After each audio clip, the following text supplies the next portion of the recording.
Okay, so for today, we're going to be attempting our first mission to Laythe, which is the closest of the 5 moons that orbit Jool.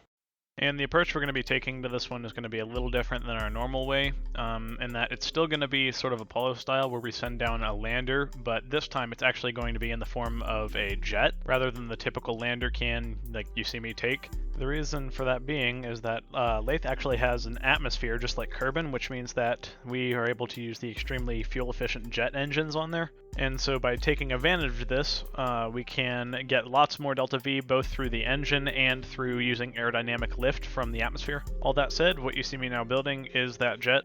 This is sort of the first draft of the several jets that I end up making in this, and what I've decided to go for first is just this sort of small Mark II fuselage with the with 2 Rapier engines at the back. I've only really used these Rapier engines once before on my previous attempt at an SSTO-2 Minmus. And basically, if you remember, the way they work is that while they are in atmosphere, they can use air intakes to work as air-breathing engines, but when out of atmosphere, they can go in closed cycle mode, which allows them to use a combination of liquid fuel and oxidizer to accelerate.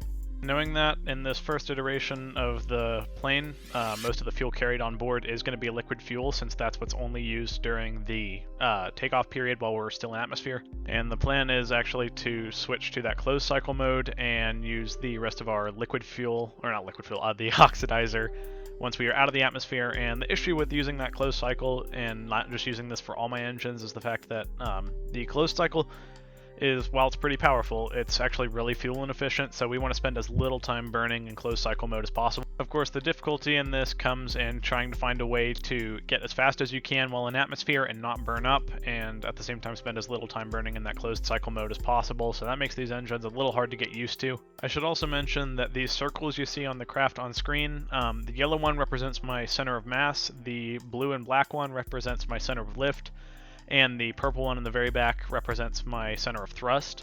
And basically I want my center of lift to be right behind my center of mass, and my center of thrust right behind the center of lift.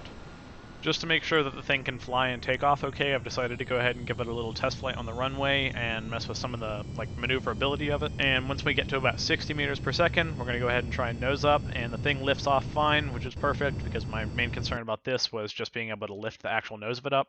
As you can see, everything seems to be working fine, so I decided that while I'm out, I'm just going to go ahead and see how far into orbit this thing can get, and if it can actually, in fact, get into orbit. Because of the high thrust-to-weight ratio of this craft, I'm actually able to nose up pretty aggressively compared to how you would normally fly like an SSTO or something like that. And I can see that as we start to get into the higher parts of the atmosphere where the air is more thin, we switch into closed cycle mode and end up being able to get to a pretty impressive 1800 meters per second. Of course, as great as that is, 1800 meters per second isn't going to be enough to get us into orbit around Laythe. So back to the drawing board, and I decided to first and foremost go ahead and add some more fuel because we have the thrust-weight ratio to afford it right now. Of course, I can't just make the entire thing longer because that shifts our center of mass, so I'm also going to need to add what are called these advanced canards to the front, and they can actually angle the entire wing, which will allow me to nose up now, because if I were to just leave it, I wouldn't be able to nose up at all. So I'm just going to go ahead and perform another test flight to make sure we can at least get closer into orbit, if not entirely in orbit. And I'm just going to go ahead and speed this up again because you already saw the first takeoff and this one's not much different, so I'm going to speed it up a little faster than I did last time. Our angle of attack is going to remain pretty aggressive, although less so than last time due to the increased weight, but we are just going to keep our heading pointed 90 degrees and begin our ascent. Once we hit about 400 meters per second, our rapiers suddenly become much more powerful and fuel efficient, which allows us to blast way through the clouds and starting to get up into the stratosphere. Obviously, now that we are much higher and the air is thinner, we're going to go ahead and switch here to closed cycle mode. This is, of course, the point in our flights at which we have to start worrying about overheating from some of these parts due to our acceleration, because while this craft doesn't produce a lot of drag, some of the parts on here aren't very heat resistant, but at 37,000 meters, we're able to pretty much stop worrying about anything overheating, and you can see the flames start to disappear. Now we can just coast to the edge of the atmosphere and go in the map view, plan our orbital burn, and go ahead and execute it. In my final design, I actually end up including a nuclear engine and switching those bottom 2 fuel carriages from liquid fuel and oxidizer to just liquid fuel. And with those slight changes made off camera, we can go ahead and switch over to the vehicle assembly bay and get this thing put on top of a rocket. So the first and most obvious problem here is that of putting this thing in a fairing.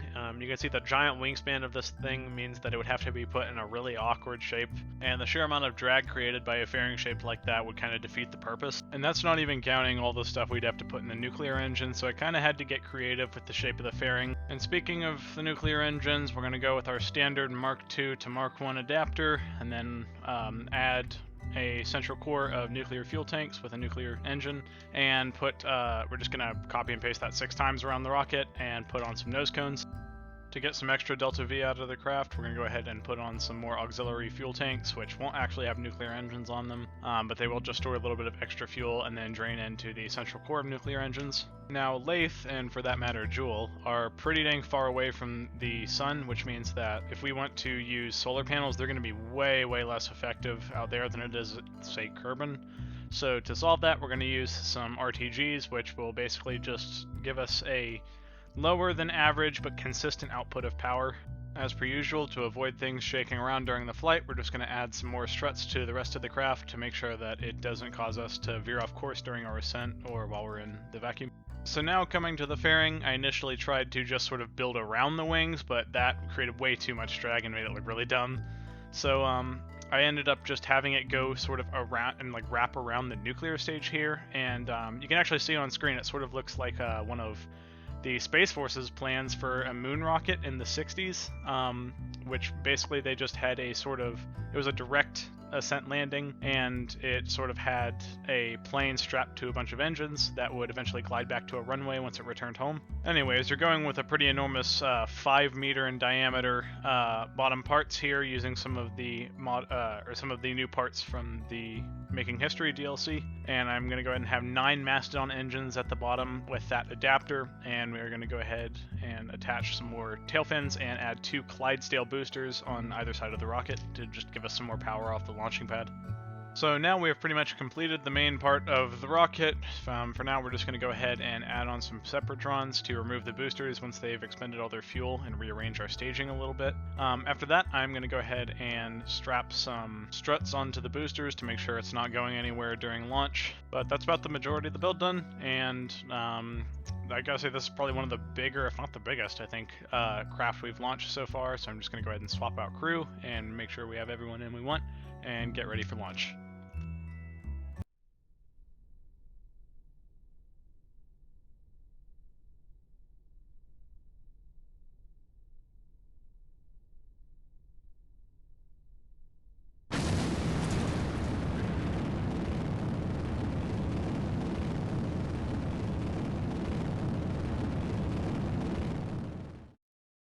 So our flight plan this time around is nothing unusual.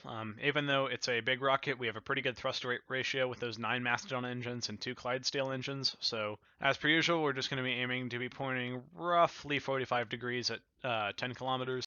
And for some reason, my game was just lagging like crazy during this ascent and really throughout the entire mission. And given the fact that the only thing really stabilizing this is those 4 tiny tail fins at the back, this thing was pretty hard to steer, but here we are with all of the fuel in our bottom stage spent, and we're just going to, like usual, coast to the edge of the atmosphere and go ahead and get ready to do our circularization burn. Now, our thrust-to-weight ratio with just this Rhino engine is not great, but it is, like, infinitely better compared to whenever we get to the nuclear stage here. The plane we're bringing is much heavier and much bigger than the average landing can, so that means that the same amount of engines is going to have to be propelling a much larger amount of mass. And all that means that we're going to, once we separate that bottom stage, switch from a thrust-to-weight ratio of 1.4 to a pretty abysmal 0.36, which makes for some pretty painfully long burns like the one we're about to do here. This burn is, of course, our ejection burn from Kerbin to Joule, and as per usual, our first burn isn't going to be trying to get a super precise encounter with Laythe, but just to get roughly close to Joule before actually honing in and getting our encounter with Laythe. Now, this time around, we're actually going to go ahead and execute about 300 meters per second out of the 2200 meters per second of fuel with the bottom stage before ejecting it and switching to the extremely low thrust-to-weight ratio nuclear stage. The video here is sped up at about by 9 times, but the actual burn took me about 10-ish minutes. So the way I could have minimized this and potentially spent a little more time burning at periapsis is by doing 2 burns at periapsis. The first time just getting our apoapsis to the edge of the sphere of influence of Kerbin, and the second time actually getting all the way to Jewel. But honestly, like, I figured we'd have more fuel for the mission than we did. But given the way things turned out, I don't think it really would have changed much, to be honest. But all that said, we've finally complete our burn away from Kerbin. It was only 2,200 meters per second of delta V, but it took that long because of our thrust to weight ratio. So now we're just going to go ahead and try and get a little closer approach to Jewel.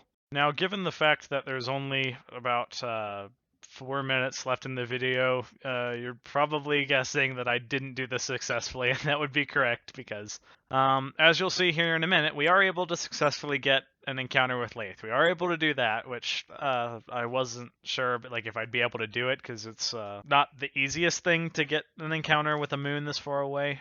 What actually ends up happening is that while we are able to get a sufficiently close Laythe periapsis, we're actually moving too fast by Laythe in order to actually get captured around it, because we both don't have enough fuel and we don't have the thrust to weight ratio to get captured around Laythe. So what happens is we actually end up just flying by it and completely missing it. Of course, by this point in the mission, I haven't realized that yet, so I valiantly continue on with the mission, even though I don't have enough fuel. So you'll notice on the maneuver node planner, you'll see that my periapsis there is almost completely straight. There's like next to no curvature on it. And basically that indicates sort of the speed that I'm going. The more like bent it is, you can see there's like the more the planet's gravity affects my trajectory. And since I'm going so fast, the amount of delta V that would like change my speed by going by Laythe like that is so insignificant that it hardly even shows up in the maneuver node planner. Of course, now you see me plotting my circularization burn around Laythe, and it's now starting to dawn on me that I don't have enough fuel, and that the past hour of recording has been kind of a waste. So for whatever reason, I decided to soldier on and just sort of see what happens, and we come by through the Julian system there, right next to Laythe at our Jewel periapsis there, which is actually the fastest point in our orbit. So I go ahead and try to start burning retrograde, but you can see the change in our velocity is so insignificant that this isn't making a difference at all. And so by this point, I'm wondering to myself what I really could have done different, or if there's any way I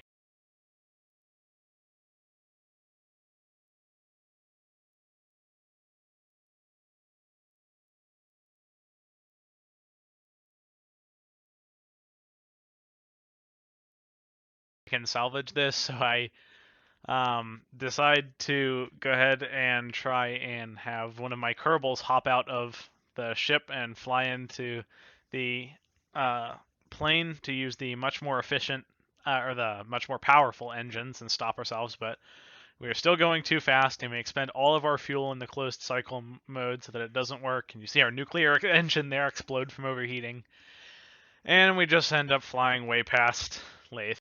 Now, while we weren't able to get captured around Laythe, we were actually able to get captured around Jewel because we ended up accidentally getting a gravity assist, or rather a gravity brake from Laythe, which was able to bleed off enough of our speed to actually get captured around Jewel. So we spend the next few in-game years spinning around the Julian system and getting random gravity assists until eventually, I'm wondering maybe if we could just like somehow accidentally land on one of these planets.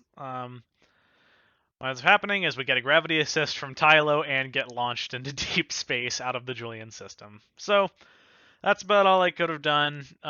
In the future, if I want to try this again, I think I'm probably going to try and do something along the lines of maybe adding more fuel. I could do some gravity assists. I know there's a route you can take where you get an assist around Eve, then around Kerbin, and then Kerbin again, which can save you a lot of fuel.